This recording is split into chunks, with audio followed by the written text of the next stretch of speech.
सोचो, अगर एक सुबह पूरा शहर जहरीली गैस से भर जाए और सांस लेना ही मौत बन जाए, तब तुम क्या करोगे? इस फिल्म में एक ऐसे शहर को दिखाया गया है जहां अचानक जहरीली गैस फैल जाती है जो इंसानों के लिए मौत बनकर सामने आती है। लेकिन आखिर ये गैस छोड़ी किसने और क्यों? मूवी की शुरुआत ली यंग नाम के एक लड़के से होती है। ली जवान था लेकिन उसके पास कोई नौकरी नहीं थी। इसी वजह से वह अपने माता पिता के साथ ही रहता था। कॉलेज के दिनों में ली एक क्लाइंबिंग ग्रुप का लीडर हुआ करता था और उसने कई क्लाइंबिंग टूर्नामेंट भी जीते थे। उसके अंदर टैलेंट की कोई कमी नहीं थी, लेकिन फिर भी उसे नौकरी नहीं मिल रही थी। जहां भी वह इंटरव्यू देने जाता उसे रिजेक्ट कर दिया जाता। उसकी बहन और उसका नेफ्यू अक्सर उसे ताने मारते रहते थे कि उसकी कभी नौकरी नहीं लग सकती। उनकी बातें ली को अंदर ही अंदर काफी दुख पहुंचाती थी। तभी उसकी माँ का 78वां जन्मदिन आने वाला होता है। ली चाहता था कि इस बार उनकी माँ का बर्थडे बहुत अच्छे तरीके से मनाया जाए। वह अपनी बहन से कहता है कि क्लाउड गार्डन नाम का एक शानदार होटल है, इसलिए पार्टी वहीं रखनी चाहिए। उसकी बहन भी इस बात के लिए मान जाती है। अगले दिन पूरा परिवार उस होटल में पहुंच जाता है। वहां इनके कई रिश्तेदार भी मौजूद थे, लेकिन हर कोई ली की बेरोजगारी को लेकर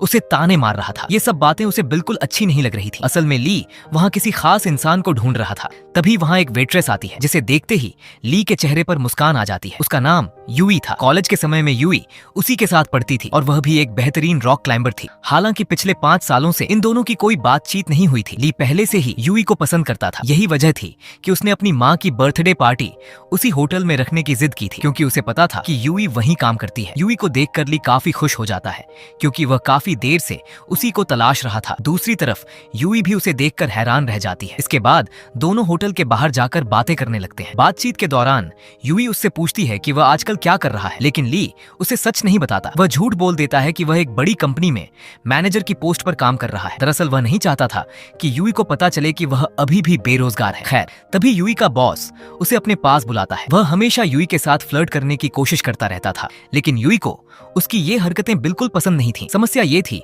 कि होटल उसके पिता का था, इसलिए यूई चाहकर भी उसका विरोध नहीं कर पाती थी। उसे डर था कि अगर उसने उसकी बात नहीं मानी तो कहीं उसकी नौकरी न चली जाए। दूसरी तरफ अगले सीन में शहर के बीचों बीच एक ट्रक आकर रुकता है। ट्रक के अंदर से एक आदमी बाहर निकलता है और बाहर आते ही वह ट्रक के बल्ब खोल देता है। जैसे ही बल्ब खुलते हैं, उनमें से जहरीली गैस बाहर निकलने लगती है। धीरे धीरे वह गैस पूरे शहर में फैलना शुरू कर देती है। असल में यह गैस बेहद खतरनाक थी। जो भी इसकी चपेट में आता उसका दम घुटने लगता। देखते ही देखते शहर में लोगों की मौत होने लगती है। हर तरफ चीख पुकार और भगदड़ मच जाती है। लोग अपनी जान बचाने के लिए इधर उधर भागने लगते हैं। इसी दौरान एक जलती हुई गाड़ी आकर उस होटल से टकरा जाती है, जिससे जोरदार धमाका होता है। ली, जो अपनी फैमिली के साथ पार्टी में व्यस्त था और बाहर क्या हो रहा है इससे पूरी तरह अनजान था, अब घबरा जाता है। वह तुरंत अपने परिवार के साथ बाहर निकलता है। बाहर आकर वे देखते हैं कि पूरा शहर अफरा तफरी में डूब चुका है। लोग जान बचाकर भाग रहे थे और वही जहरीली गैस तेजी से उनकी तरफ बढ़ती चली आ रही थी। तभी यूई सबको कहती है कि उन्हें होटल की ऊपरी मंजिलों की तरफ जाना चाहिए। सभी लोग जल्दी जल्दी अंदर भागते हैं, लेकिन तभी ली देखता है कि उसकी बड़ी बहन पीछे रह गई है और अभी भी बाहर कार में बैठी हुई है। ली उसे आवाज लगाकर जल्दी आने को कहता है। उसकी बहन जैसे ही उनकी तरफ बढ़ती है, तभी वह गिर पड़ती है। वह जहरीली गैस के संपर्क में आते ही अपनी याददाश्त खोने लगती है। अपनी बहन को बचाने के लिए ली बिना देर किए अपनी सांस रोककर उसके पास पहुंचता है और उसे कंधे पर उठाकर होटल के अंदर ले आता है। उसकी जान तो बच जाती है, लेकिन उसे सांस लेने में बहुत परेशानी हो रही थी। इसके बाद ली एम्बुलेंस को कॉल करता है, लेकिन उसे पता चलता है कि शहर में एम्बुलेंस सेवा पूरी तरह बंद हो चुकी है। सिर्फ हेलीकॉप्टर ही काम कर रहे थे। फिर ली और यूई शहर की तरफ देखते हैं, जहां वह जहरीली गैस किसी घने कोहरे की तरह पूरे इलाके में फैल चुकी थी और लगातार ऊपर की ओर बढ़ रही थी। अब ली सबको कहता है कि किसी भी हालत में उन्हें बिल्डिंग की छत तक पहुंचना होगा, लेकिन उसकी बहन की हालत इतनी खराब थी कि वह चल भी नहीं सकती थी। इसलिए ली पर्दों की मदद से एक अस्थायी स्ट्रेचर बनाता है। फिर वह अपने परिवार और बाकी लोगों के साथ मिलकर अपनी बहन को ऊपर ले जाने लगता है। लेकिन जब वे सबसे ऊपर पहुंचते हैं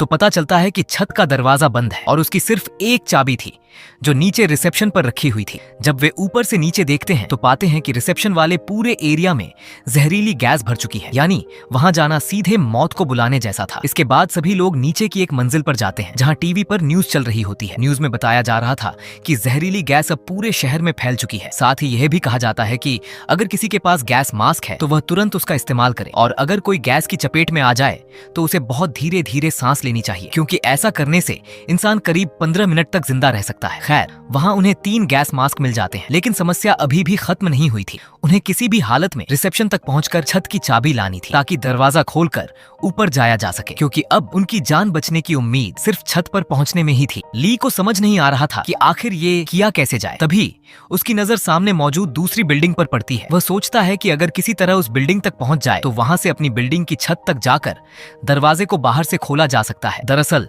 उस दरवाजे को बाहर की तरफ से भी खोला जा सकता था। इसके बाद ली सामने वाली बिल्डिंग तक पहुंचने के लिए होटल की कांच की दीवार तोड़ देता है। फिर वह अपनी बॉडी पर रस्सी बांधने लगता है। असल में यही काम उसकी सबसे बड़ी ताकत था, क्योंकि कॉलेज के दिनों में वह एक शानदार रॉक क्लाइंबर रह चुका था। उसे अच्छी तरह पता था कि ऐसी खतरनाक जगहों पर कैसे मूव करना है। हालांकि उसकी फैमिली उसे ऐसा करने से रोकती है। सबको डर था कि यह बहुत ज्यादा जोखिम भरा काम है और इसमें उसकी जान भी जा सकती है, लेकिन ली जानता था कि उनके पास इसके अलावा कोई और रास्ता नहीं है, इसलिए वह किसी की बात नहीं सुनता। इसके बाद ली लंबी छलांग लगाता है। किस्मत से वह सामने लगी एक पाइप को पकड़ लेता है। फिर वह रस्सी के दूसरे सिरे को मजबूती से बांध देता है और बिल्डिंग के किनारों को पकड़ते हुए ऊपर चढ़ना शुरू कर देता है। वहीं उसका कजिन यह सब देखकर दंग रह जाता है। वह तुरंत अपने मोबाइल से उसकी लाइव स्ट्रीमिंग शुरू कर देता है। दूसरी तरफ ली लगातार ऊपर बढ़ता जा रहा था, लेकिन तभी उसकी रस्सी खत्म हो जाती है। अब अगर उसे आगे जाना था तो अपनी कमर से बंधी रस्सी खोलकर बिना किसी सहारे के चढ़ना पड़ता। यह बेहद खतरनाक था। जरा सी गलती उसकी जान ले सकती थी, लेकिन ली बिना डरे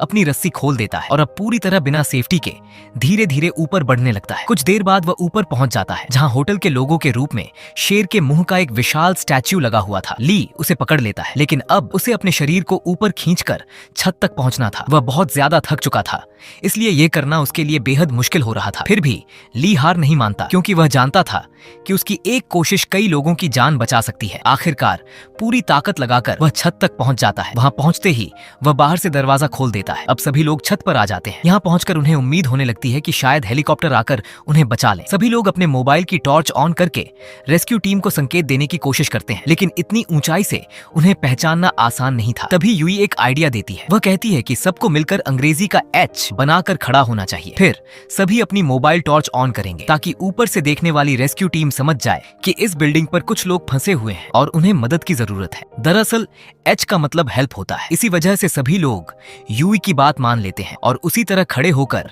अपनी मोबाइल टॉर्च ऑन कर देते हैं। अब सब लोग छत पर खड़े होकर रेस्क्यू टीम का इंतजार करने लगते हैं, लेकिन काफी देर तक उनकी मदद के लिए कोई नहीं आता, क्योंकि मोबाइल की छोटी लाइट इतनी तेज नहीं थी कि हेलीकॉप्टर से साफ दिखाई दे सके। तभी यूई को एक आइडिया आता है। वह नीचे जाकर होटल की बड़ी होर्डिंग को ब्लिंक करवाना शुरू कर देती है। उसकी चमकती हुई लाइट आखिरकार रेस्क्यू टीम की नजर में आ जाती है। अब उन्हें समझ आ जाता है कि इस बिल्डिंग पर कुछ लोग फंसे हुए हैं। इसके थोड़ी देर बाद ही एक हेलीकॉप्टर बिल्डिंग की छत पर पहुंच जाता है। हेलीकॉप्टर को देखकर सभी लोग राहत की सांस लेते हैं। फिर ऊपर से एक सेफ्टी प्लेटफॉर्म नीचे भेजा जाता है ताकि लोगों को सुरक्षित बाहर निकाला जा सके। एक एक करके सभी लोग उस प्लेटफॉर्म पर चढ़ने लगते हैं, लेकिन जब ली और यूई की बारी आती है तब प्लेटफॉर्म ओवरलोड हो जाता है। इसी वजह से दोनों उसके अंदर नहीं जा पाते। हेलीकॉप्टर बाकी लोगों को लेकर वहां से चला जाता है, जबकि ली और यूई फिर से अकेले फंस जाते हैं। अब उन्हें हेलीकॉप्टर के वापस आने का इंतजार करना था, लेकिन तभी जहरीली गैस धीरे धीरे छत तक पहुंचने लगती है। वहां रुकना अब नामुमकिन था, इसलिए दोनों अपने पास बचे गैस मास्क पहन लेते हैं। साथ ही जितनी रस्सियां उनके पास थीं, उन्हें बैग में रखकर वहां से निकल पड़ते हैं। ये दोनों अपनी पूरी बॉडी को ढक लेते हैं, क्योंकि वह गैस सिर्फ सांसों से ही नहीं बल्कि शरीर को छूने पर भी असर कर रही थी। इसके बाद वे होटल से नीचे सड़क पर उतर आते हैं। चारों तरफ सिर्फ धुंध जैसी जहरीली गैस फैली हुई थी। कुछ भी साफ दिखाई नहीं दे रहा था। दोनों भागते हुए एक दूसरी बिल्डिंग की छत पर पहुंचते हैं, लेकिन तब तक गैस वहां भी फैल चुकी होती है, क्योंकि गैस का स्तर लगातार ऊपर बढ़ रहा था। इसलिए अब उन्हें उससे भी ऊंची बिल्डिंग तक पहुंचना जरूरी था। इसके बाद वे एक और बिल्डिंग में पहुंच जाते हैं, जहां अभी गैस नहीं पहुंची थी, लेकिन इनके पास मौजूद फिल्टर मास्क अब बेकार हो चुके थे, क्योंकि उनमें गैस भर चुकी थी। हालांकि इनके पास अभी एक आखिरी मास्क बचा हुआ था। तभी वे देखते हैं कि सामने एक और बिल्डिंग है, जहां पहुंचकर वे और ज्यादा ऊंचाई पर जा सकते हैं। अब वे रस्सी की मदद से उस बिल्डिंग तक जाने की कोशिश करते हैं। सबसे पहले यूई रस्सी पकड़कर दूसरी तरफ जाती है, क्योंकि उसका वजन कम था। वह सुरक्षित वहां पहुंच जाती है। अब ली की बारी आती है। वह भी धीरे धीरे रस्सी के सहारे आगे बढ़ने लगता है, लेकिन तभी जहरीली गैस वहां तक पहुंच जाती है। अच्छी बात यह थी कि ली ने मास्क पहन रखा था,